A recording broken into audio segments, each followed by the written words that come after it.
Hello everyone and welcome to our video cast. I'm Anna. And I'm Isabella. And we're the Line Network.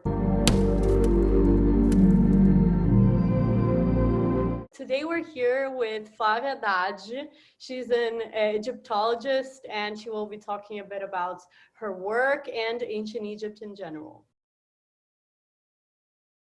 Oi Flávia, tudo bem? Boa tarde a todas, tudo bem? Tudo ótimo. Então, Flávia, a gente queria começar com o que é o seu trabalho? Você pode dizer pra gente sobre a egiptologia? Então, eu sou egiptóloga. Egiptologia é uma ciência que nasceu na França, com Jean-François Champollion, quando ele decifrou a Pedra de Roseta. E a partir do momento que ele decifrou, nasceu a egiptologia, que seria o estudo de toda a tradução dos papiros da primeira civilização da humanidade, que é a civilização egípcia. É uma ciência de 3 a 4 anos de faculdade, são pouquíssimas faculdades que tem no mundo. Eu te garanto que tem na França, onde eu me formei, na Sorbonne, tem na Inglaterra, tem na Alemanha, tem nos Estados Unidos, tem na Itália. Agora, eu tenho certeza que no Brasil não tem, na América do Sul não tem. É mais ou menos isso. E eu sou formada em egiptologia pela França, pela Sorbonne. Eu trabalhei com escavações no Egito e eu tenho um livro publicado na França sobre a civilização egípcia. Nossa, aqui no Brasil, cursos e palestras. que máximo! Muito legal. Flávia, já que você explicou um pouquinho do seu trabalho, você pode falar um pouco sobre alguns mistérios ou curiosidades que você descobriu nos seus estudos? Então, eu acho que os grandes mistérios do Antigo Egito, eles nos assombram até hoje. As pirâmides, né? Até hoje ninguém sabe como foram construídas. Existem várias hipóteses, mas, como eu falei, a egiptologia é uma ciência. Você precisa comprovar o que você acha, né? O achismo não existe. E ninguém consegue comprovar como os egípcios construíram as pirâmides. Como iniciou o processo da construção das pirâmides, e chegou ao apogeu com a pirâmide de Quéops, que tem 146,6 metros de altura, que, para vocês terem uma ideia, corresponde a um prédio de 58 andares. E ela foi construída 4.500 anos atrás. Só para a gente ter uma noção hoje em dia, né? Você vê que depois de 10 anos a gente tem que estar pintando o prédio de novo. 20 anos, então, o prédio já está, né? Imagina 4.500 anos em pé a obra, né? Então, isso é um grande mistério. Número 2 é a mumificação. A mumificação é o único processo até hoje que, como a gente tem um costume de dizer, ele breca o tempo. Como breca o tempo? É o seguinte, quando a pessoa morre, através do processo de mumificação, o corpo não vai nem se desenvolver e nem se deteriorar. Então, hoje, quando a gente trabalha com as múmias, eu fiz um trabalho com múmias, eu gosto muito de toda essa parte religiosa e científica na mumificação. Tem múmias que você encontra com a unha do dedão do pé encravada, porque ele foi mumificado, ele morreu com a unha do dedão encravada e ele continua encravada. Para vocês verem o ápice do brecou ali. E não desenvolve nem deteriora. Isso a gente sabe como eles faziam, a gente não tem essa ciência ainda para brecar o tempo. Outro grande mistério tem a esfinge de Gizé, né? Que também ninguém sabe datar a esfinge de Gizé direito. Existe um palco de discussões, a construção da grande esfinge de Gizé. Hoje é um mistério, né? Concordo. Assim, existem algumas teorias sobre como eles fizeram as pirâmides, sem contar as coisas mais, como eu digo... Alienígenas, essas coisas. Alienígenas, etc. Assim, o que é o mais provável? A teoria mais provável para explicar como eles fizeram as pirâmides? Olha, quando as pessoas me perguntam, eu sempre brinco e falo assim, para a gente começar a falar das pirâmides, Vamos deixar nossos amigos verdinhos, pequenininhos, no planeta deles. Vamos focar no nosso planeta, né? Tudo que o homem ele não consegue explicar, ele não entende, o homem tem a tendência a dizer ou é milagre ou é ET. Ou os ETs se construíram, senão, milagre, construir as pirâmides. Eu posso confirmar para vocês que não foi nem ET e nem milagre, né? Vamos focar na realidade. E o que nós acreditamos, o que nós não, eu vou dizer que o que a Flávia acredita. Sim, eu acredito que existiu pessoas com uma inteligência, uma evolução muito maior do que nós, hoje, atualmente, no Antigo Egito.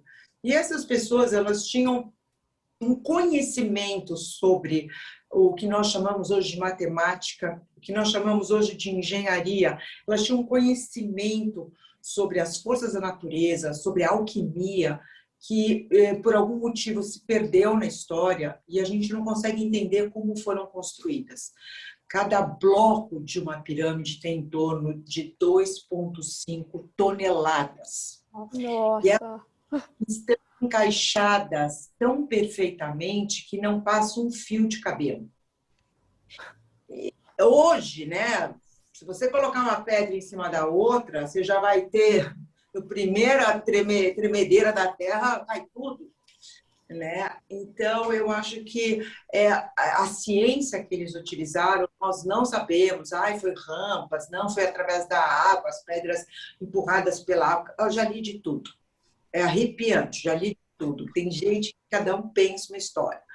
Mas, como eu repito, nós não temos uma noção certa. Seria uma irresponsabilidade minha, como uma historiadora, de te dar uma resposta, ou te dar um caminho sobre a construção das pirâmides. E eu não sei se isso é um julgamento incorreto, mas eu acho, pelo menos pelo meu conhecimento, parece ser comum que muitas arquiteturas antigas a gente não consegue recriar agora, mesmo sendo que elas eram muito antigas. Tipo, também na Grécia Antiga e não sei, tipo, outras civilizações assim também tem várias situações em que as pessoas não entendem como conseguiram construir com tanta pouca tecnologia que nem você falou. Concordo. A gente pode ver, por exemplo, uma coisa interessante é que as pessoas entendam que pirâmides não é a arquitetura única do Egito. Uhum. Existem pirâmides no mundo todo. A primeira pirâmide da humanidade foi construída no Egito. Outra coisa bastante interessante é que todas as pirâmides do Egito são tumbas funerárias. Tumbas seria como se fosse um grande caixão onde eram colocados os faraós. São tumbas funerárias, que seriam as moradias eternas dos faraós.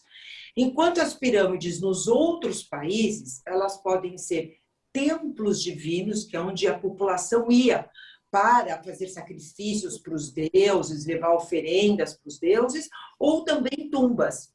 Mas no Egito são só tumbas funerárias. E só para faraós, né? Que tinham as... E só faraós. As pirâmides são só para faraós. E um detalhe, os faraós, o Egito são 3.000 anos, e ele é separado por períodos. São períodos de prosperidade intercalados com períodos de instabilidade política, econômica, até um período de caos que teve, o primeiro período intermediário. Em cada período, praticamente, os faraós foram enterrados em tumbas diferentes. Nós temos os primeiros faraós, eles foram enterrados em mastabás, que seriam construções simples, retangulares. Depois das mastabás surgiu as pirâmides, que nós não entendemos como. Foi com um grande arquiteto chamado Imhotep, que ele foi divinizado 2.000 anos depois. E aí os faraós, eles ficaram sendo enterrados através das pirâmides, todo o Antigo Império. Aí o Egito entrou num período muito difícil, que foi um declínio total da economia. Eles não tinham mais dinheiro para a construção das grandes pirâmides. Resumindo, foi um período muito complicado, até que no novo império, os faraós são enterrados em hipogeus, que nada mais é do que tumbas cavadas no subsolo da Terra.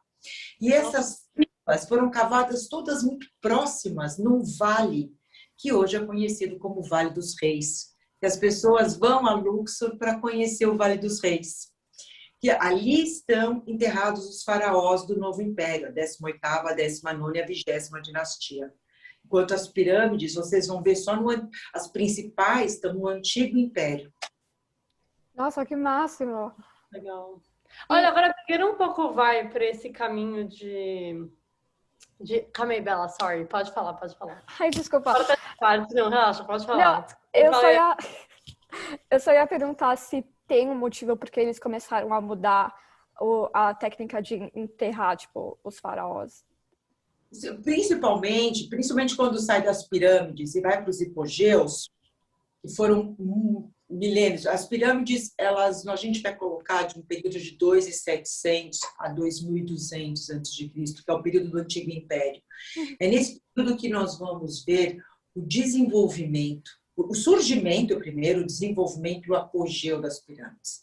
Depois as pirâmides foram muito menores, pequenas, praticamente elas estão todas em ruínas, tirando essas grandes pirâmides do Antigo Império. Quando chegou no Novo Império, o Novo Império começa em 1550 a.C., quando chegou no Novo Império, os faraós tinham visto que as pirâmides já tinham sido saqueadas, já tinha havido tentativas de roubos, e então eles precisavam ser enterrados no local, todas as tumbas próximas, para ter uma segurança maior. Mas isso, no Antigo Império, a capital do Egito era Mênfis, que é no norte do país, que fica atualmente 18 quilômetros do Cairo, da atual capital. Por isso que quem quer ver as pirâmides começa pelo Cairo. E no Novo Império, a capital do Egito era Luxor, antigamente chamava Tebas, não importa, era Luxor, atual Luxor. Então eles estavam em Luxor e falaram, então a gente tem que encontrar um local que seja de difícil acesso à população, para ninguém vir roubar, e as tumbas têm que estar próximas para a gente colocar seguranças, vários seguranças para vigiar essas tumbas. Então, eles encontraram um vale das montanhas rochosas de Luxor e todas as tumbas foram cavadas ali. Então, principalmente dinheiro, porque eles não tinham mais dinheiro para as grandes construções. Foi um período muito próspero no Novo Império, mas eles tinham acabado de sair de uma invasão dos Hicsos, e principalmente pela segurança, para ficarem todas juntas. Agora, pegando, já que a gente estava falando de reis, de faraós, tal, assim, tem uma parte da história que me fascina, assim, que também todo mundo fala, é uma parte muito famosa, que é Quéops, assim, da pirâmide dele.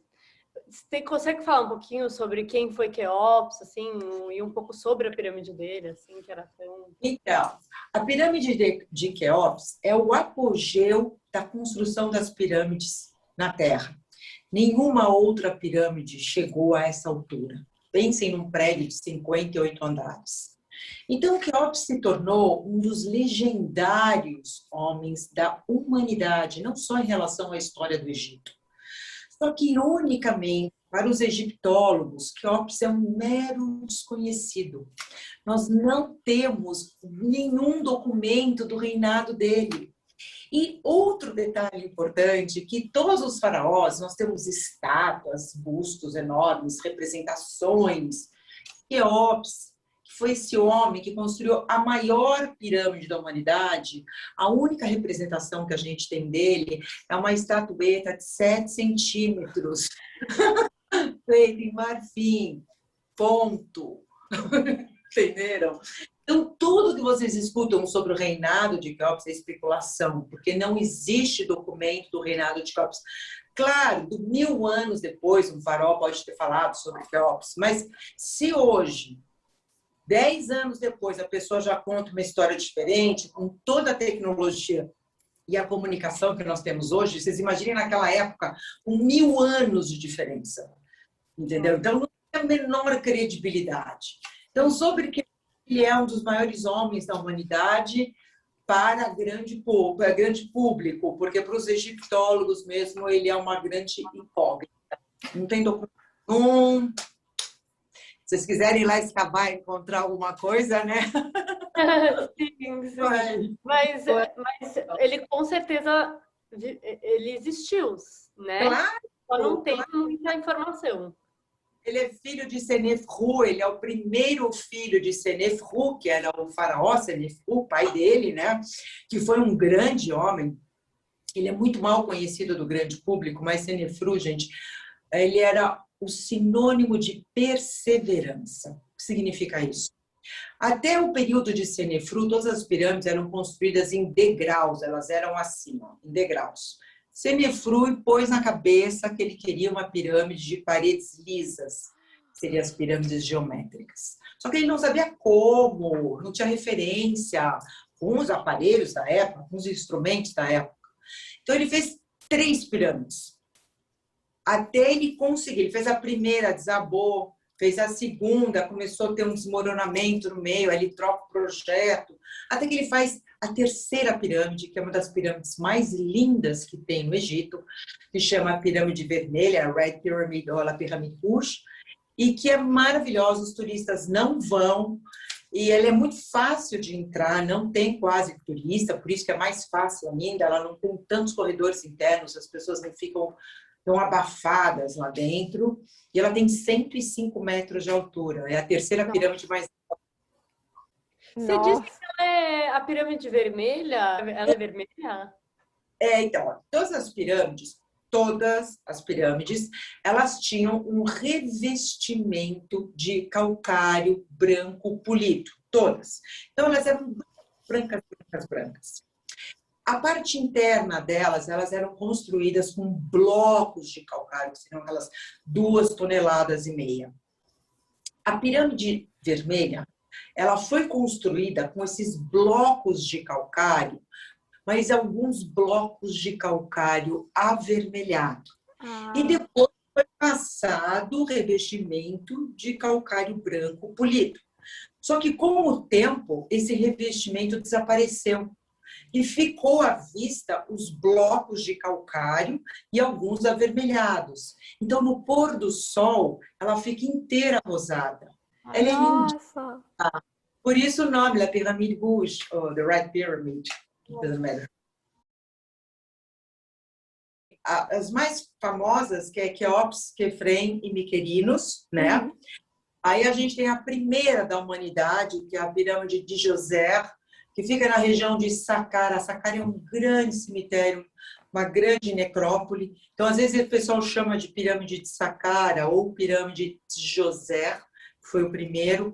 Aí o Senefru, que é o pai de Quéops, que fez as 3 pirâmides, a pirâmide Meidum, que caiu, ela teve um desabamento externo, a pirâmide romboidal, que em inglês, se não me engano, é Bent's Pyramid, mas esse nome não é utilizado para os europeus, porque ele é mais utilizado como romboidal. Em português, se não me engano, é pirâmide curvada, porque ela parece um bolo de noiva, são 2 projetos, ela está muito, assim, muito louca, a pirâmide estranha.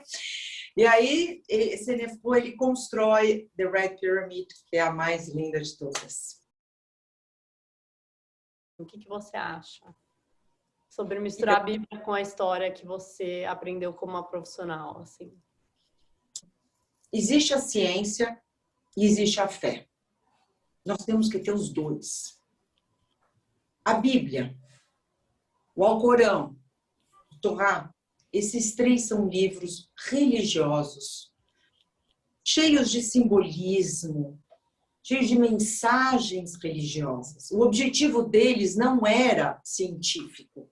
O objetivo deles era a fé. Eu acho que as pessoas não precisam tentar encontrar num livro religioso respostas científicas sobre a história. Então, eu prefiro não confrontar essas 2 linhas, né? Sim, com certeza, concordo, sim. Na Bíblia, a Bíblia fala muito sobre o Egito, e fala sobre Faraó, só que ela não dá nome para nenhum faraó, entendeu? Então, hoje existe uma discussão paralela sobre o Êxodo, sobre Moisés, mas eu prefiro nem entrar nessa confusão, Faz sentido. Você não pode procurar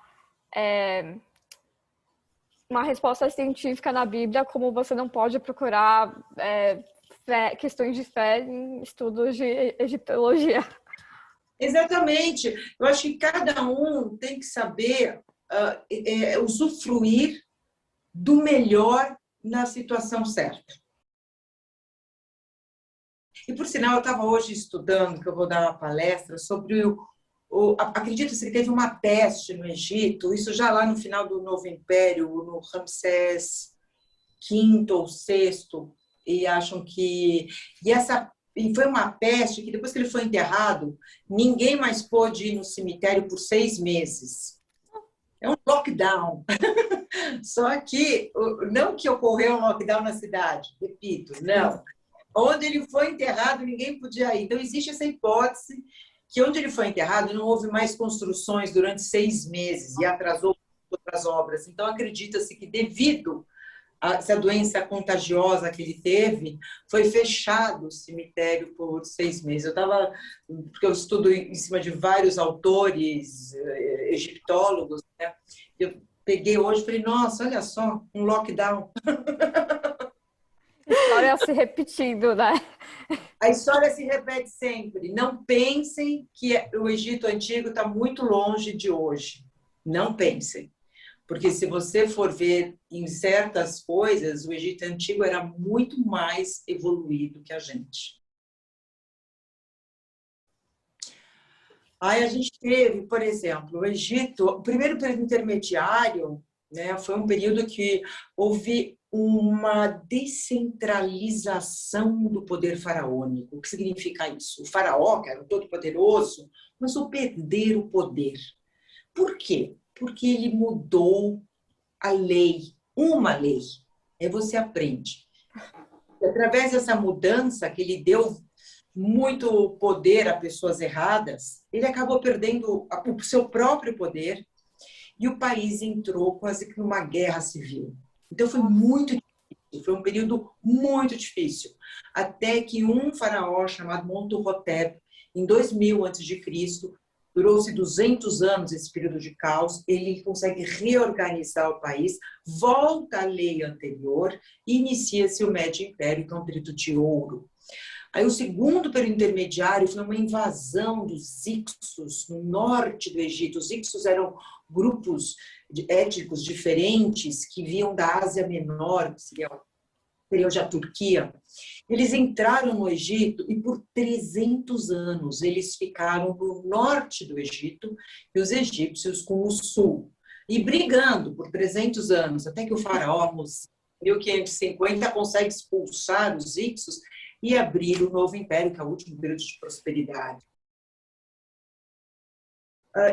Eu, Flávia, acredito que o grande segredo dessa civilização ter durado 3.000 anos e ter sido uma grande potência por muito tempo é que a base da cultura deles, a religião deles, era Ma'at, que significa ordem, justiça e verdade. Sim. O homem vivia sobre essas 3 bases, mantendo esse patamar que era o que os egípcios tinham. Eles viviam sob Ma'at, que é ordem, justiça e verdade, é o equilíbrio. Isso seria fundamental hoje em dia a gente voltar a essas bases. Com certeza, especialmente agora que está tudo mais... Acho que a palavra certa para o oposto de mato seria talvez caótico. Então com certeza, esses princípios se relacionam muito para a gente hoje em dia. Concordo, hoje em dia está bem difícil. Se vocês quiserem contatar a Flávia, procurar mais informação, tá em uma das palestras dela, ela vai passar o Instagram dela, o e-mail. Então, meu Instagram, eu todos os dias, Instagram, Facebook, LinkedIn, todos os dias eu posto alguma coisa sobre o Egito com 3 linhas para explicar o que é. Meu e-mail é egito@flaviadade.com.br. Bom, Flávia, muito obrigada por toda a sua ajuda. A gente agradece profundamente. E eu que agradeço, obrigada. Muito obrigada, muito obrigada. Muito obrigada, Flávia. Thank you, everyone, and we'll see you in our next episode.